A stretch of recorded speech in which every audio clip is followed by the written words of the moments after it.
오늘 오신 여러분들을 주님의 이름으로 환영합니다. 오늘은 절기상으로는 소설입니다. 눈이 오는 절기인데 맞춰서 눈이 많이 오네요. 소설절기에는 원래 겨울 오기 전을 대비하는 절기입니다. 아궁이를 다지기도 하고요. 겨울 동안 뗄 장작이나 땔감들을 모으기도 하고 앞으로 겨울에 대해서 차근차근 눈이 많이 오기 전에 준비하는 절기이기도 하는 거겠죠. 겨울을 대비하고 또 힘든 시절을 대비하는 것이 신앙인의 마음이기도 하고 모두의 마음인 것 같습니다. 어쩌면 신앙이라는 것도 믿음이라는 것도 일상 가운데 깊어지고 일상 가운데 더 풍성해져야 힘들고 어려운 시기 가운데서 버틸 수 있는 힘과 그러한 능력을 가지게 되는 거겠죠. 교회력으로는 오늘이 교회력의 마지막 절기이기도 합니다. 창조력의 마지막 날이기도 하고요. 그래서 이 마지막 주일을 그리스도의 왕되심을 기억하는 주일이라고 보통 이야기합니다. 그리스도의 왕되심을 기억한다는 것은 그리스도가 우리의 왕이자 통치자로 군림하는 존재라거나 지배하는 존재라거나 그런 것을 의미하지는 않습니다. 그 단어가 나온 원래적인 의미는 로마 황제가 지배하는 세상, 세상이 지배하는 것, 권력이 지배하거나 물질이 지배하는 세상을 거부한다는 의미입니다. 나는 세상이 지배하는 권력이나 그런 거에 휘둘리지 않고 하나님의 진리에 그리고 하나님의 음성에 복종하겠다는 고백이 바로 그리스도가 우리의 왕이라는 고백이기도 합니다. 하지만 문자 가지고는 여러 가지 의미 때문에 요즘은 좀 다른 말로, 다른 이야기로 번역해서 이야기하고 있습니다. 오늘 이렇게 읽은 본문에 보면은 이 땅의 모든 문제가 그리고 이스라엘의 모든 문제가 그 땅에 왕이 없었다라고 고백하는 걸로 이야기하고 있습니다. 그때 이스라엘의 왕이 없었으므로 사람들은 저마다 자기 뜻에 맞는 대로 하였다라고 이야기하고 있습니다. 왕이 없다는 그 말은 자신들을 통치하고 붙잡아주고 이끌어줄 무언가가 없다는 것이고 자기에게 율법이나 혹은 뭔가 가르침을 내릴 무언가가 없다는 것이고 자기에게 정답을 주는 무언가가 없다라고 이야기하는 거겠죠. 바꿔 말하면 실은 이 사람들은 이 당시 이스라엘 사람들은 자기가 고민하고 자기가 해서 저지른 잘못에 대한 고민이 아니라 누군가가 이끌어줄 무언가가 없기 때문에 우리가 이 모양이 된 거라고 생각하고 말하고 있는 겁니다. 또한 바꿔 말하면 이제 더 이상 하나님이 그들을 다스리거나 통치하지 못한다는 이야기이기도 하고요. 우리는 지난주에 마지막 사사인 삼손에 대한 이야기를 했습니다. 하지만 그 이야기로 사사기가 끝나는 건 아닌 거죠. 삼손 이후의 이야기가 계속 이어집니다. 마지막 사사 삼손이 어떻게 죽었는지 우리는 기억하고 있습니다. 삼손은 하나님의 능력을 받았음에도 불구하고 그 능력을 하나님의 뜻대로 쓰지 않습니다. 오로지 자신의 욕망과 자신의 감정과 자신의 눈에 보이는 무언가를 향해서 달려가는 데만 그 능력을 사용한다는 겁니다. 하나님 입장에서 봅시다. 능력을 줬는데 이제 더 이상 능력을 준 사람조차 하나님의 뜻을 따르지 않고 능력을 가지고 오히려 더 악하고 하나님을 벗어난 일을 저지르기 시작한다면 이제 하나님은 그 능력조차 거두어드는 시기가 됐다는 겁니다. 사사의 마지막 삼손 그 이후의 시기는 하나님의 응답조차 하지 않고 하나님이 누군가에게 힘도 내려주지 않습니다. 인간이 너무 타락하고 악하기 때문에 벌어진 일인 거겠죠. 그리고 그 시작이 바로 오늘의 이야기인 미가에서 시작을 합니다. 미가 이야기는 좀 뜬금없이 시작하는 것 같습니다. 누군가 은돈 1100냥을 훔쳐갔을 때 어머니는 그 훔친 사람을 저주했습니다라고요. 근데 알고 보니 훔친 사람이 다른 사람이 아니라 바로 자기 자식인 아들이요 미가였던 거죠. 이 이야기를 갑자기 왜 꺼내고 왜 시작을 했을까요? 은 1100냥은 어디서 온 금액일까요? 지난주 설교할 때 그런 말씀을 드렸습니다. 들릴라 얘기하면서 들릴라에게 블레셋 사람들이 5방백이 와서 이야기합니다. 내가 당신에게 1100냥을 줄 터이니 사사 삼손의 힘이 어디서부터 왔는지 그 비밀을 알려달라고 이야기합니다. 1100냥의 금액은 바로 여기서 왔다는 겁니다. 많은 사람들이 들릴라가 혹은 이 당시에 이스라엘 사람조차도 들릴라가 삼손을 꿰어서 그를 배신해서 그를 죽음에 이르게 했다라고 생각할 수 있었을 겁니다. 오늘날 많은 사람들도 그렇게 생각을 하고 있고요. 마치 이 어머니가 자신의 돈을 잃어버린 사람을 원망하고 그리고 그 사람이 누구인지 저주했던 것처럼요. 하지만 지난주에 말했지만 들릴라는 삼손을 유혹하거나 꿰었다는 이야기는 나와 있지 않습니다. 오히려 삼손이 들릴라를 사랑했다는 얘기만 나오지 들릴라가 삼손을 사랑했다거나 좋아했다는 말은 전혀 나오지 않습니다. 근데 삼손의 그동안의 행태를 보면 기수의 여인도 첫눈에 반해서 그 여인이나 그 집안과 관계없이 무조건 쫓아가서 결혼해달라고 요구하는 사람이었습니다. 자신의 욕망을 따라갔던 사람이고 자신의 감정에 충실했던 사람이라는 겁니다. 삼손은 들릴라를 사랑했지만 그 방식이 어땠는지 우리는 알지 못합니다. 스토커를 했을 수도 있죠. 무조건 쫓아다니거나 따라다닐 수도 있습니다. 우리는 알 수 없는 거죠. 들릴라는 삼손을 사랑한 적도 없고 삼손과 어떻게 더 나은 미래를 꿈꾼 적도 없습니다. 그러니 들릴라가 배신할 것도 그리고 돌이킬 이유도 없는 거겠죠.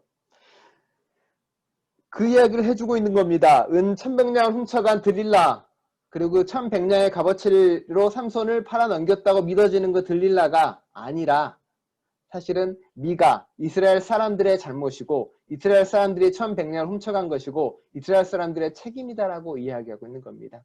들릴라 때문에 삼손이 죽은 게 아니라 이스라엘의 타락, 삼손의 잘못, 삼손의 눈 어두움, 삼손이 제대로 세상을 보지 못하는, 하나님을 따라가지 못하는 것, 세상 눈에 어두워서 결국에는, 하나님을 보는 눈이 어두워서 결국에는 블레셋과 그리고 이스라엘 위협하는 적과 함께 죽은 유일한 사사가 되어버리고 맙니다. 다 모두 멸망시키는 지경에 이른 거겠죠. 삼손은 마지막 사사이자 가장 타락한 사사라고 미가는 사사기는 미가라는 이야기를 통해서 이야기해주고 있는 겁니다. 그 몰락은 결국 우리의 잘못이라고 이스라엘 사람들이 말하는 거겠죠. 미가는 그 이후에 어떻게 됩니까? 보시면 알겠지만 이제 더 앞으로 나아갑니다.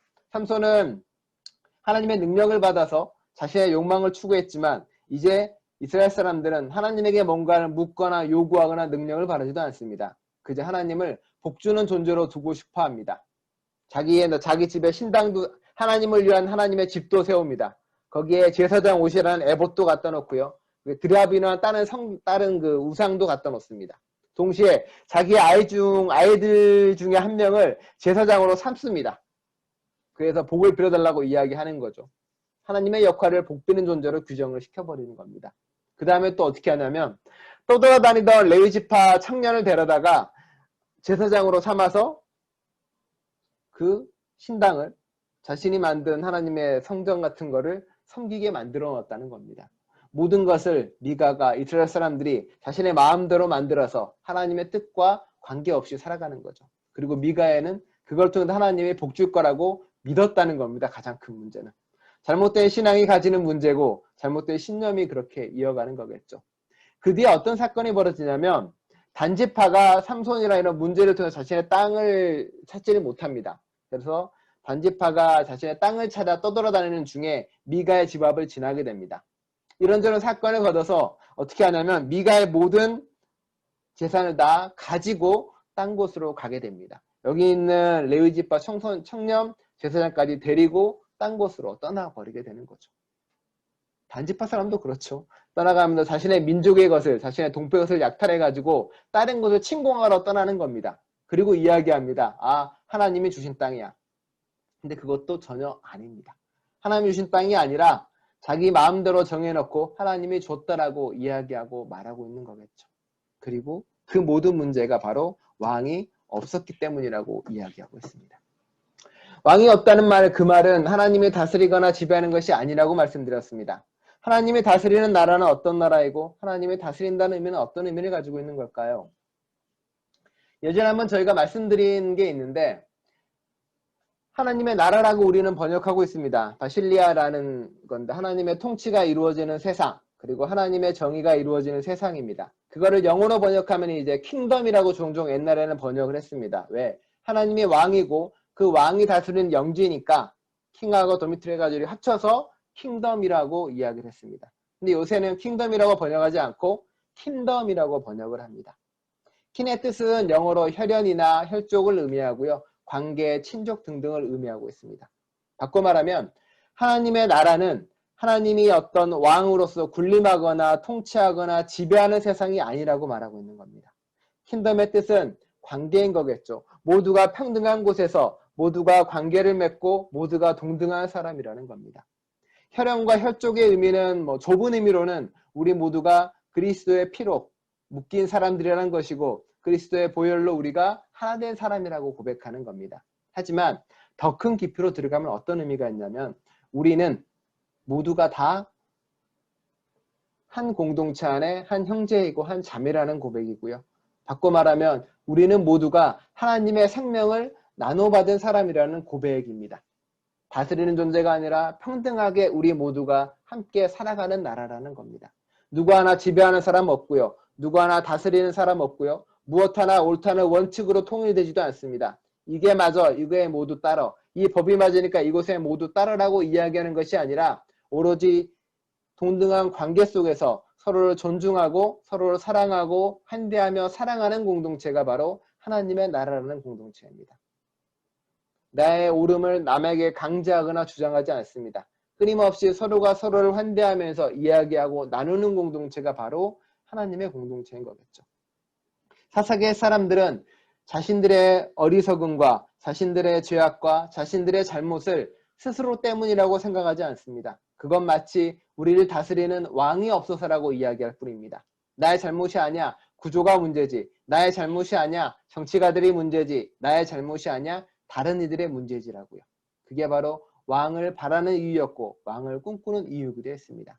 하지만 가장 큰 문제는 그것이 아니었죠. 내가 관계 맺는 무언가, 내가 하나님과 관계 맺는 방식의 문제, 내가 타인과 관계 맺는 방식의 문제, 내가 누군가와 관계 맺는 방식이 문제였다는 겁니다. 다른 사람을 도구로 사용하고 다른 사람을 수단으로 여기는 거겠죠.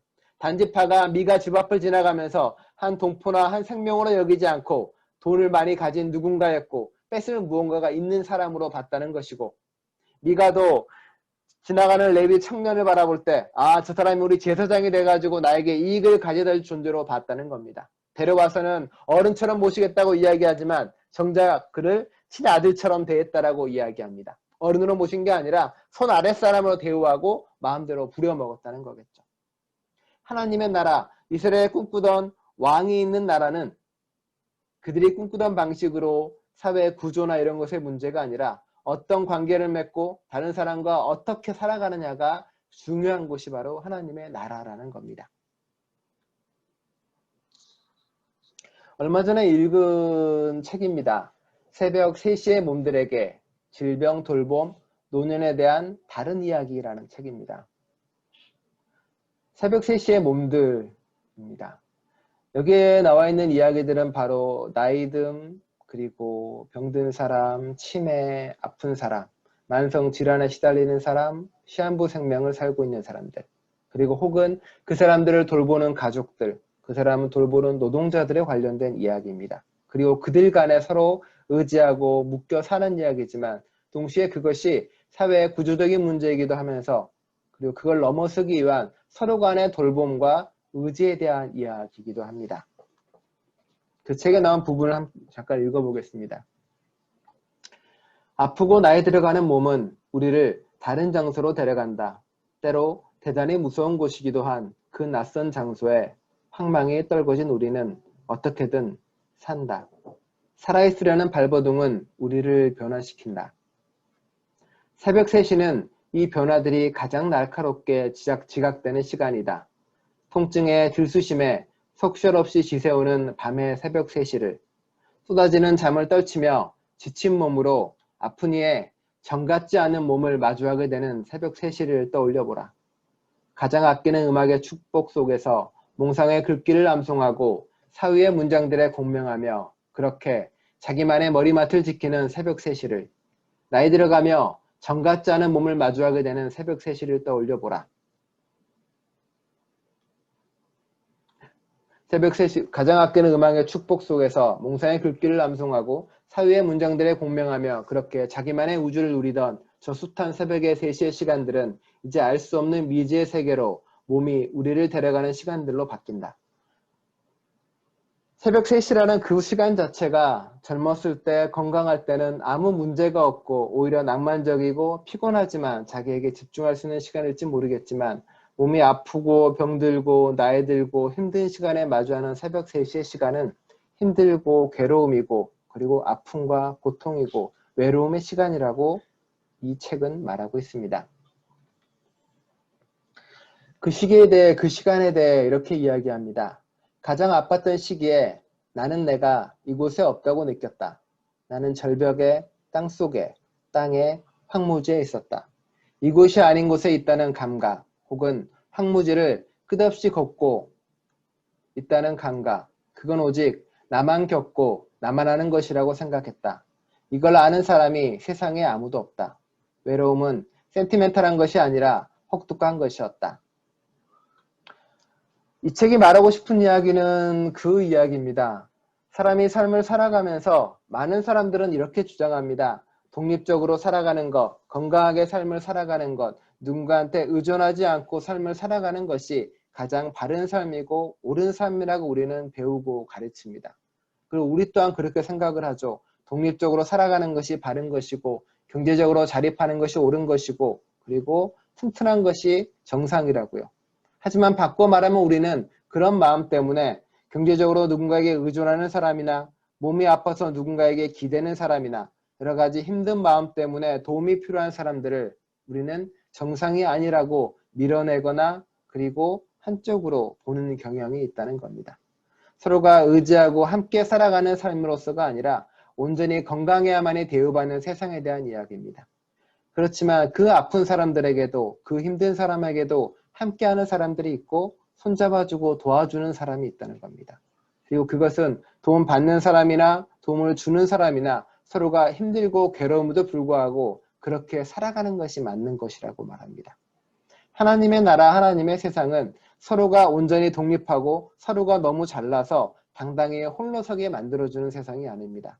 하나님의 세상은 오히려 너무나 서로가 부족해서 너무나 서로가 가진 것이 없어서 서로가 의존하지 않으면 도대체 살 수 없는 사람들이 모인 곳이라는 겁니다. 우리는 종종 진보적이거나 혹은 보수적이든 간에 자신이 홀로 섬의 그 강함에 옳은 것이라고 생각할 때가 있습니다. 성서는 그렇게 이야기하지 않습니다. 오히려 아무것도 가진 게 없어 서로 의존하는 세상이야만이 하나님의 나라고 하나님의 세상이라고 이야기합니다. 이 책은 다시 이렇게 말합니다. 우리는 모두 아프고 늙으며 살며 죽는다. 이 모든 삶의 순간에서 우리는 누군가의 무엇인가의 돌봄에 의존한다. 또한 의존하면서 의존하는 다른 누군가를 무엇인가를 돌본다. 내용과 형태, 정도의 차이는 있지만 돌봄은 언제나 상호적이며 쌍방향적이다. 의존과 돌봄에 대한 이야기는 그만큼 더 다양하고 세밀하게 복합적으로 발화되고 청취되고 해석되어야 한다. 돌봄이 어떤 노동이고 어떤 윤리적 가치인가를 차이 속에서 보편적 합의를 구성해내는 것은 어렵지만 포기할 수 없는 우리 모두의 공통 과제이다. 성서는 돌봄과 의존에 대해서 이야기 많이 합니다. 왕을 세워서 그 왕이 나를 혹은 개인 하나하나를 잘 살게 하고 개인 하나하나를 건강하게 만들어주고 개인 하나하나를 온전하게 독립적인 존재로 만들어주는 것을 이스라엘 사람들은 바라고 왕을 세웠을지 모르지만 하나님은 오히려 그 반대의 길을 가고 싶어 하십니다. 서로가 서로를 의지하지 않으면 도대체 살 수 없을 정도의 약함과 쓰러짐을 모두에게 허락한다는 겁니다. 또한 우리가 살아있는 그 자체가 우리가 존재하는 그 자체가 알고 보면 모두 누군가에게 의존해서 살아갈 수 있다는 겁니다. 우리가 입은 옷 하나도 마찬가지고 태어날 때조차도 마찬가지고 누리는 모든 게 이미 우리는 의존적인 존재이고 타인이 없이는 살아갈 수 없다라고 이야기하고 있습니다. 그리고 그 의존을 온전히 받아들이고 서로가 서로를 의지할 때 서로가 서로를 그렇게 돌볼 때 그게 바로 하나님 나라이고 그리스도가 왕이라고 고백하는 것의 진정한 의미라고요. 이 모든 돌봄의 시간, 돌봄을 주고받았던 관계는 나의 일부이다. 각자 혼자 알아서 하는 사회에서 살아갈 수 있는 인간은 없다. 우리는 언제나 서로의 짐이고 또한 힘이다. 그렇죠? 그리스도 안에서 살아간다는 것은 바로 이런 의미를 가지고 있는 겁니다. 언제나 서로의 짐이 되고 언제나 서로의 힘이 되는 거예요. 서로가 서로를 너무 많이 의존해서 서로를 서로에게 너무 많이 기대서 서로가 없으면 살 수 없는 세상.